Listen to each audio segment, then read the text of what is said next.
অবশ্যই বিমর্ষ চিত্তে আমাদেরকে একটা ভালো অনুভূতি প্রকাশ করতে হচ্ছে যে এই কারণে যে গোটা জাতি একটা ফ্যাসিস্ট রেজিম থেকে মুক্তি পেয়েছে, যে কারণে আজকে ভাই ছাত্র নেতা, ঢাকা বিশ্ববিদ্যালয়ের সাবেক ছাত্র, কখনো কথা বলার সুযোগ হয়নি। আপনি ঢাকা বিশ্ববিদ্যালয়ের শিক্ষক, আমি 28 বছর পর ডাকসুর বিপি হয়েছি।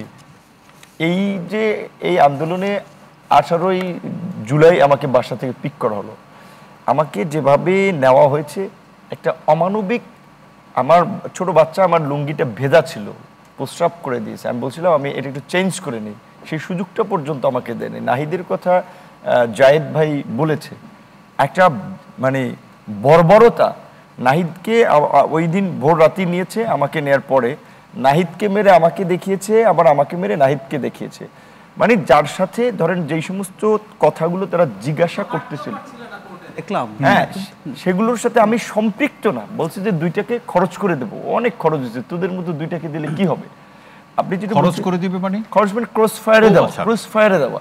এবং এইগুলো অনেকে জানে, বলতে অনেক সময় লাগবে, এত সময় নেই আজকের প্রোগ্রামে পাওয়া যাবে না। শুধু এইটুকু বলি, সালাউদ্দিন ভাই যেটা হচ্ছে কবরের মতো একটা ঘরে খাবার দেওয়া হয়েছিল মোমবাতি জ্বালাইয়ে। এই যুগে লাইটটা পর্যন্ত অফ করে, হাত তো বাধাই ছিল, শুধু খাবারের সময় হ্যান্ডকাপই খুলে দিয়েছে এবং মোমবাতি জ্বালিয়ে খাবারটা দিয়েছে।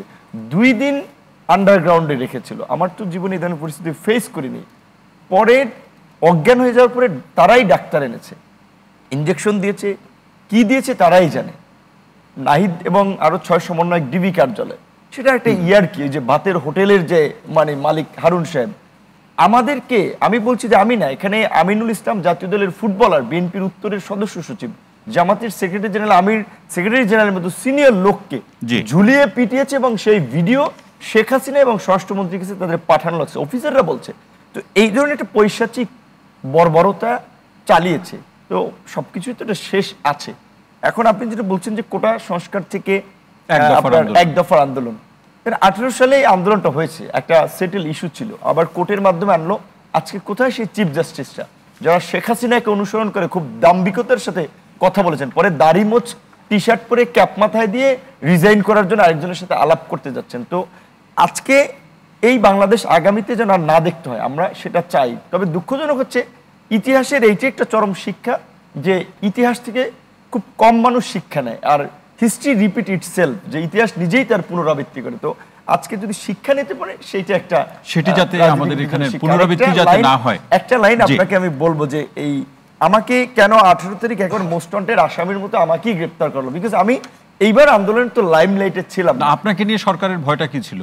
আমার সাথে আমি গত আন্দোলন নাহিদ হাসিবোড়া বিশ্ববিদ্যালয় আমাদের সাথে একসাথে আমরা অ্যাক্টিভিজম করেছি। আসিফ আমাদের ছাত্র অধিকারের সভাপতি ছিল, আমার সাথে একসাথে কাজ করেছি।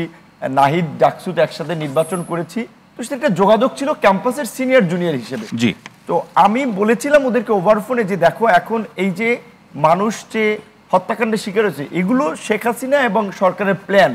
মেট্রো রেলে অগ্নিসংযোগ কিংবা এই যে বিটিভিতে আগুন, এগুলো গভর্নমেন্টের প্ল্যান, যেটা 15 বছর বিএনপির উপরে দায় চাপানোর চেষ্টা করেছে। আন্দোলন যদি সাকসেস না হয়, দেন আমাদেরকে জেলে যেতে হবে, আমাদের লাইফ বরবাদ করবে। গোটা আন্দোলনকারী ছাত্র সমাজ, প্রাইভেট পাবলিক সবাই ভুক্তভোগী হবে। সো এখন যে পজিশন, সেই প্রতিশ্রুতি থেকে আপনারা ফিরে যান নাই। এই আলাপগুলো তখন তো ইন্টারনেট বন্ধ, হোয়াটসঅ্যাপ বন্ধ, ডাইরেক্ট ফোন তো তারা ইন্টারসেপ্ট করতে পারে।